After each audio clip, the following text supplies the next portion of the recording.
Hi, my name is Jimmy Lick from Draw Vector TV Productions, and today we're going to learn how to make vector sunrays in Photoshop. First thing you want to do is go up to File, go to New, create a new document. You want to go to your gradient tool and make sure that you have two colors that you want. Most of the times I like to make them contrasty, so yellow and black works for me. Also make sure that your gradient is not transparent, it's actually the yellow and black that we have up here. Go to the middle of your document, click, hold down Shift, and drag to the very bottom. That gives you a really nice gradient. Next thing you want to do is go up to Filter, go down to Distort, and then go down to Wave. Now you want the number of generators all the way up. I have it up to 999.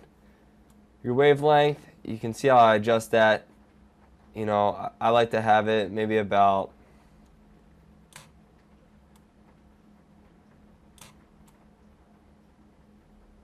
there, and then make your maximum larger. So you can see that there's probably about 25 lines down there, and that gives you a good amount of rays at the end.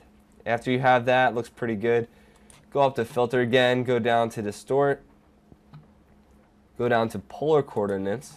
Make sure that it's on rectangular to polar. Click OK. And now you have your vector sunrays. Go back up to File, go down to Save As, and resave your document. That's pretty much it. I am Jimmy Lick from Draw Vector TV Productions. Thank you for watching.